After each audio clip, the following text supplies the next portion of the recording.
Hi everybody, I'm Julie with Stitches of Love Quilting, and we've had some requests for some basic information about doing the stitching with the calendar girls.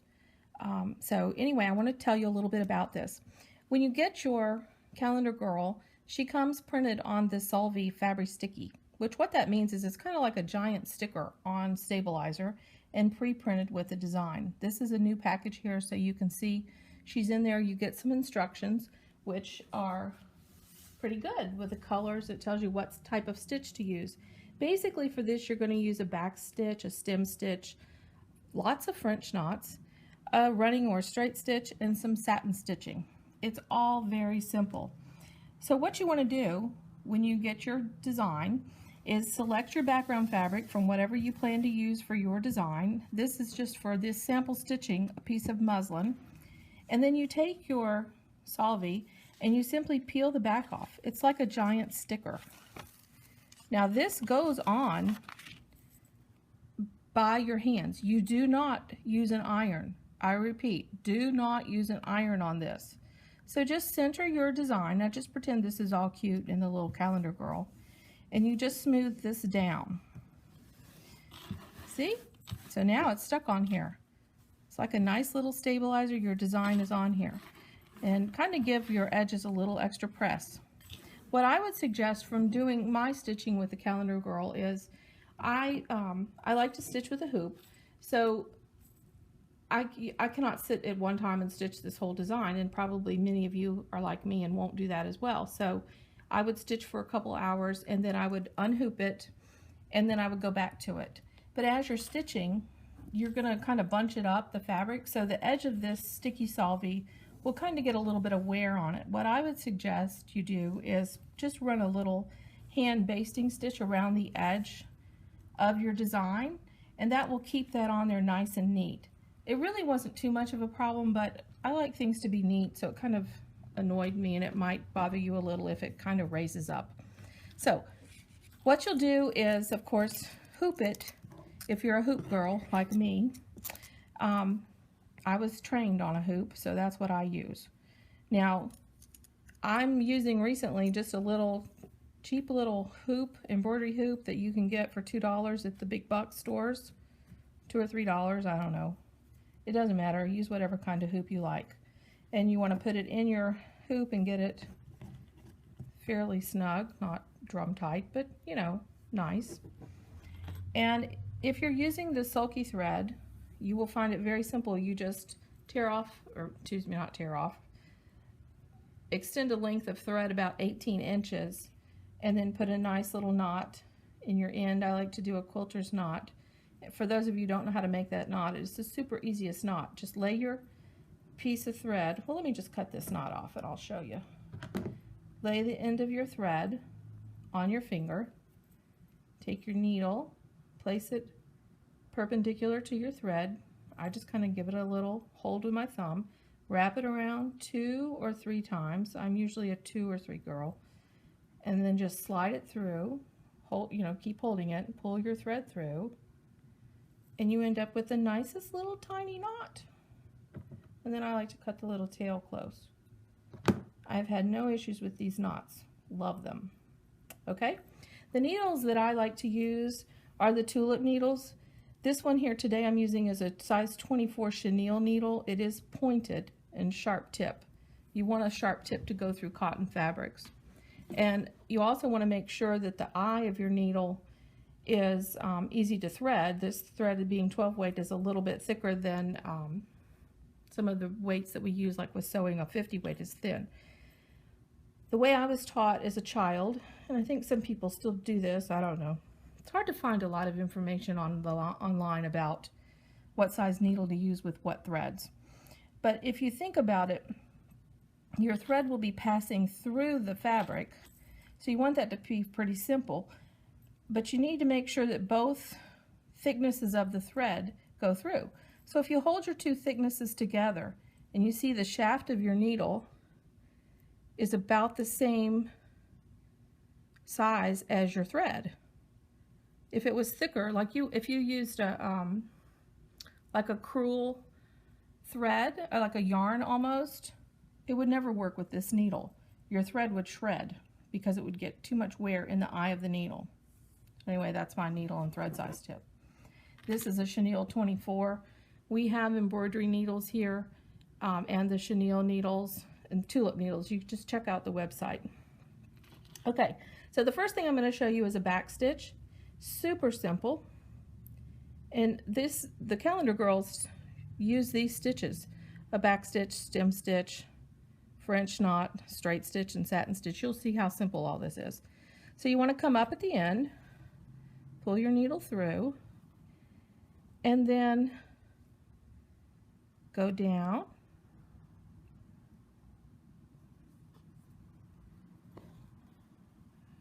It depends on where you're stitching as to how wide you want your stitch to be. It's kind of personal preference, but for instance, on her little hands, they're so tiny.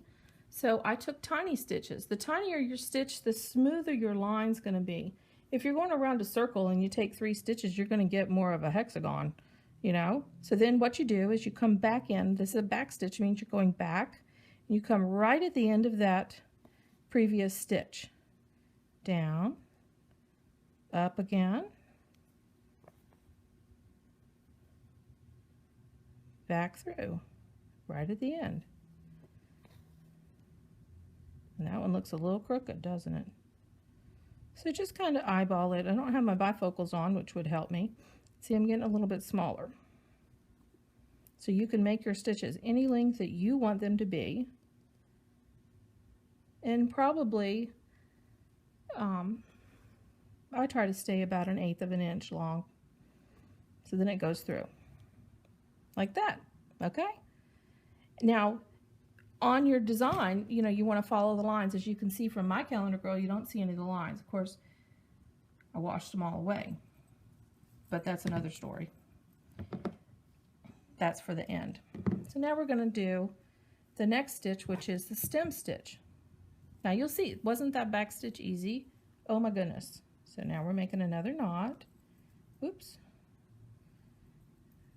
2 times around.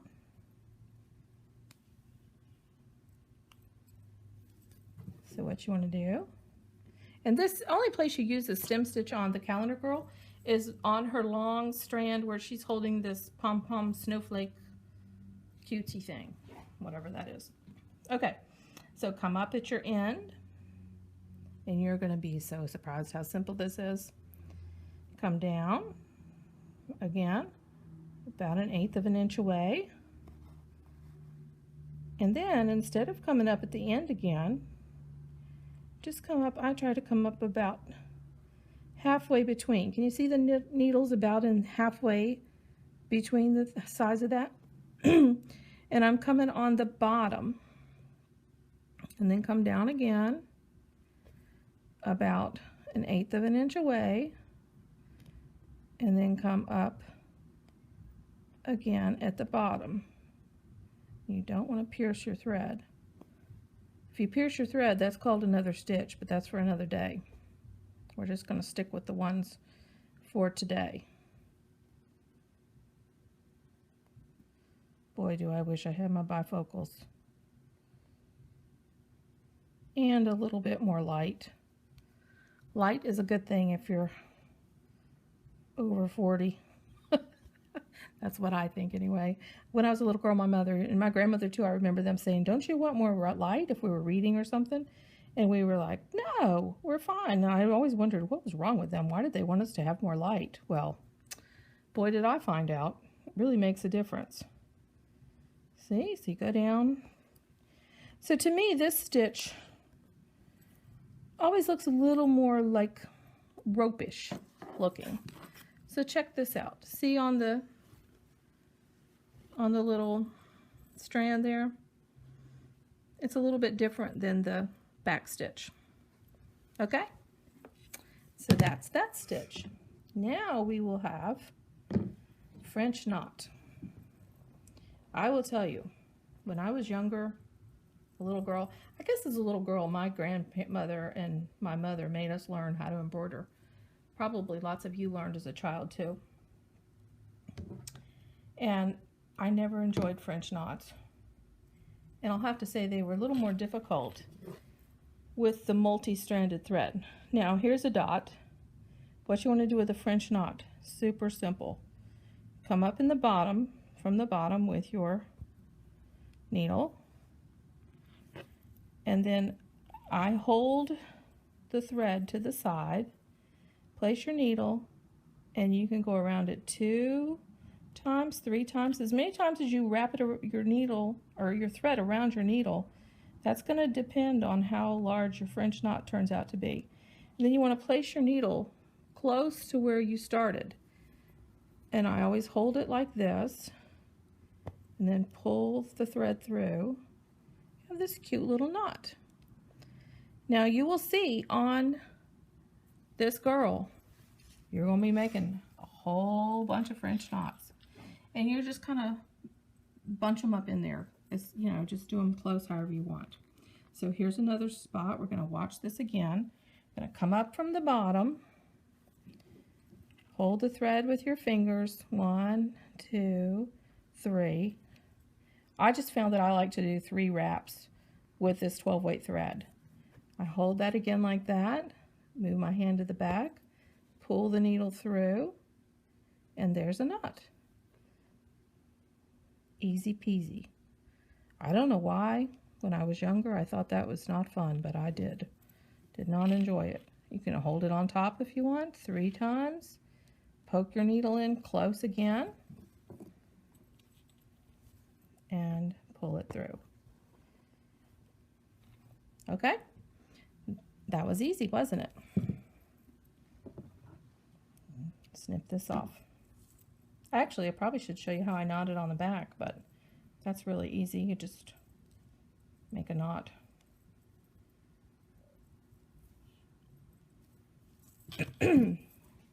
Okay, I don't know if you can tell this, but this is basically a dash line. So, and you'll see there's some of these, this running stitch is on her little dress. Now, on mine, and I don't know if it's the same on all of them, but the little, on her dress here, the line was, there was a little line sort of sticking outside of her dress. You don't want to stitch that.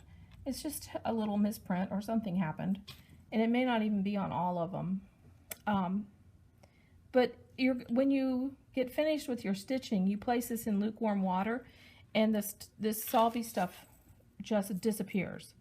So don't worry about it. If there's something somewhere and you don't want to stitch that little bit, it's your thing. Stitch it how you want, okay? But it will dissolve and be gone, so it won't matter. So anyway, this running stitch, super simple. You can make what I call stab stitches and come down each one. Leave some space, come up again,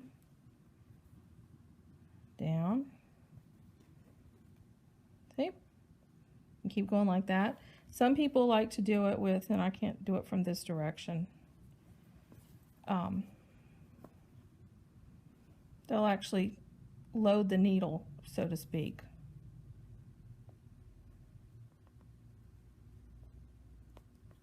A little bit harder to do. This it's much easier to stitch with the good fabric that I used on mine. So you can do it that way, which is probably quicker for you, or by up and down stabbing, stab stitch method, doesn't matter, either way. And then, oh, again, didn't show you how to knot it. I think you could figure that out though. And then here we go with the satin stitch.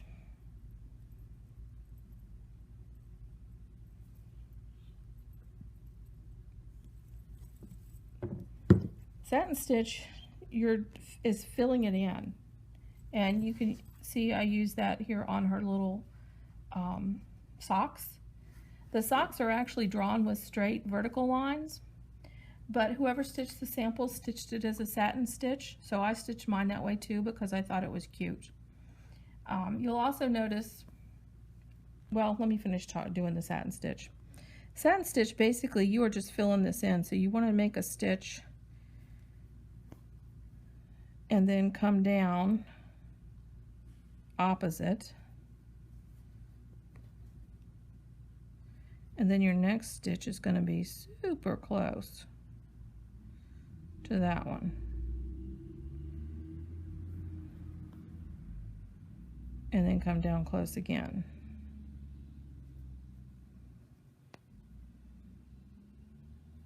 You see how close these are?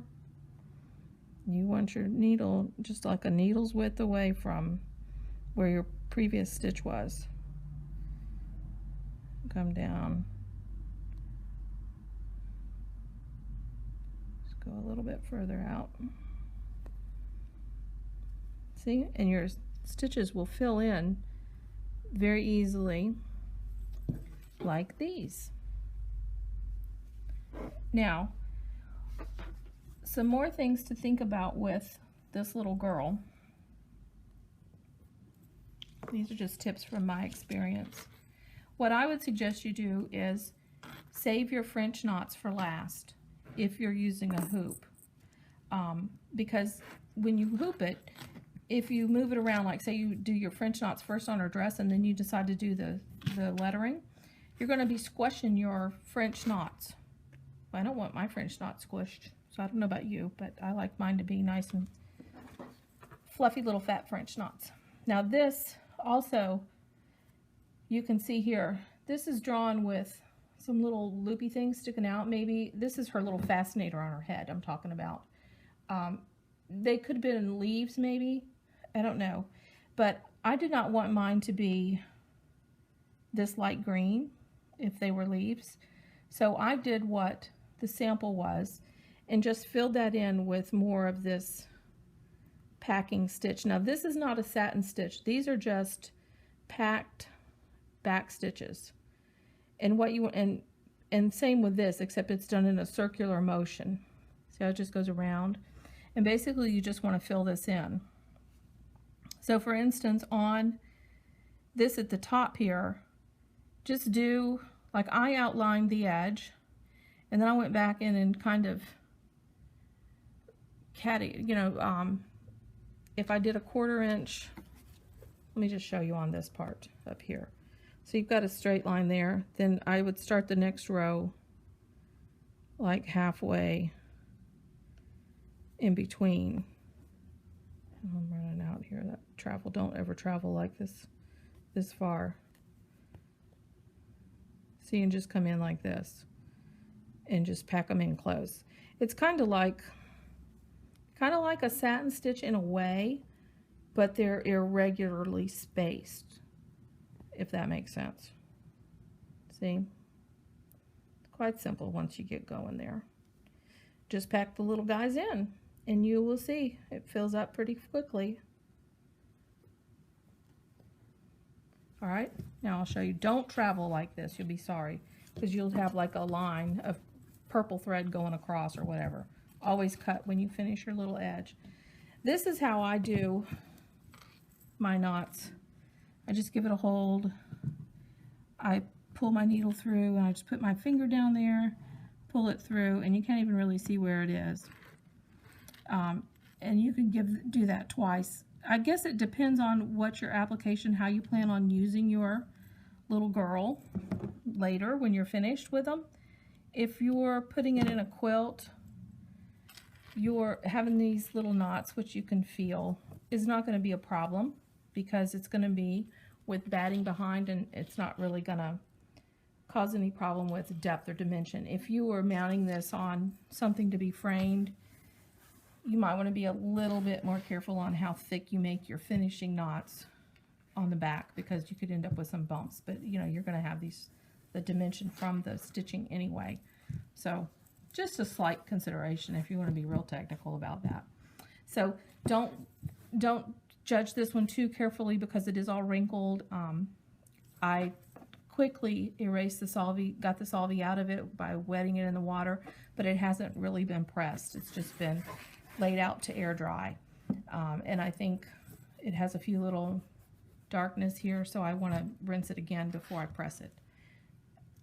Make sure that you rinse it well, and probably once you think it's rinsed real well, because I thought I did, you probably want to give it another rinse before you decide for sure, especially before you press it.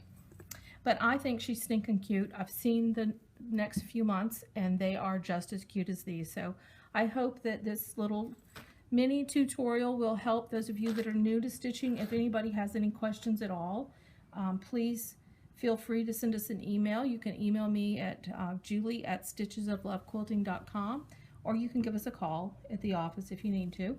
Email is probably the best because I can answer those in the evening.